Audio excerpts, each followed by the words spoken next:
this school I've seen everything from just shadows out of the corner of my eye to like full body apparitions, which are fairly common. Definitely noises everywhere. Things have been moved around. If you can think of it, it's probably happened here. I think St. Vincent is unique because we're right next to a cemetery and the history behind St. Vincent. So we have, a campus that's been around since 1846. There are a lot of really dark and ominous things that happen. People die tragic ways, untimely deaths. I would like to say before I came to St. Vincent, I didn't believe in ghosts at all, but it seems like there's other beings or powers at work. There are definitely ones out there that are a little bit mean, I guess. They definitely don't have the right intentions. I've personally been scratched. I have friends that have been scratched to the point of bleeding. We've all woken up with like bruises that we know we couldn't give ourselves.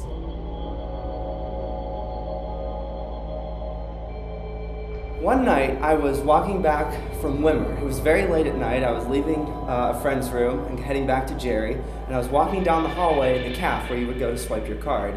And I heard some strange noises. It sounded like footsteps, and I knew they weren't mine because I'd stopped walking. I turned around and no one was there. So then I go to leave the post office, a little freaked out at this point, and I remember seeing in the windowed finish of the door to leave a figure behind me standing, just a silhouette. It looked slightly taller than me and as though he or she was standing behind me. I remember turning around and seeing no one there, and then after that I ran right out the door.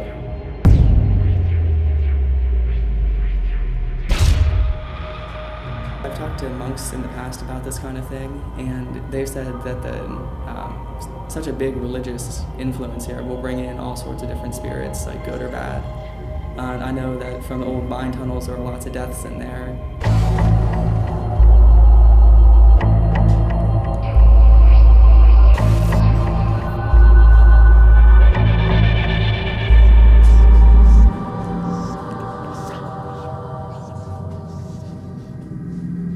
I was told that there were exorcisms they did down there. There was like satanic writings on the wall.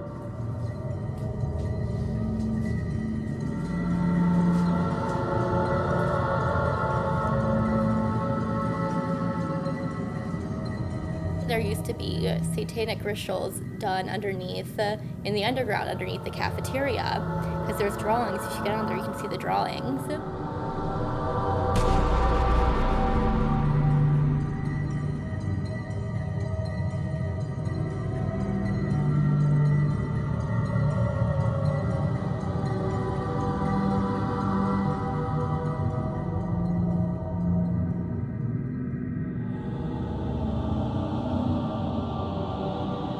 I personally try to turn fear into curiosity because the darker spirits will turn that fear into negative energy, which can cause all sorts of things.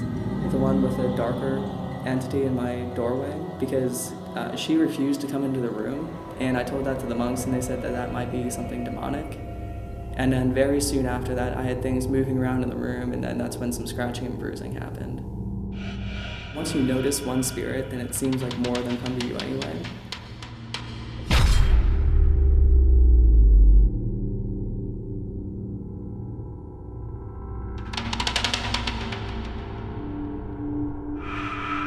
There's one that's a little girl that lives over in St. Benedict.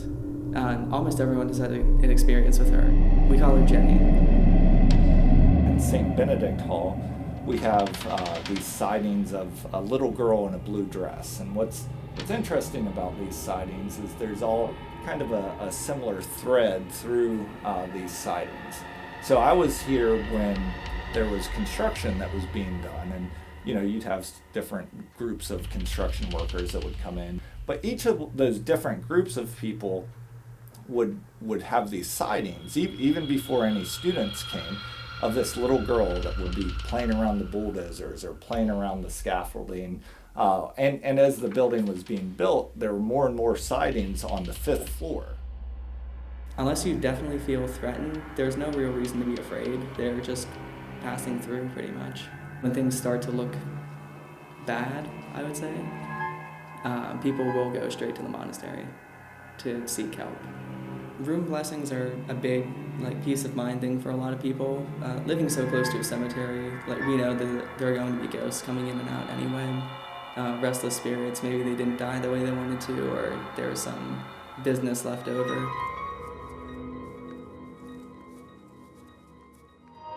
I think that ghost stories are interesting, and they're important to me because they're part of our history here, and they're part of the culture, and they can tell us a lot about what St. Vincent was like, about people who were here in the past.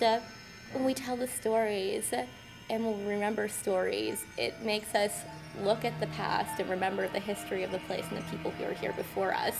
And I think that's really important to a sense of place and a sense of community and belonging.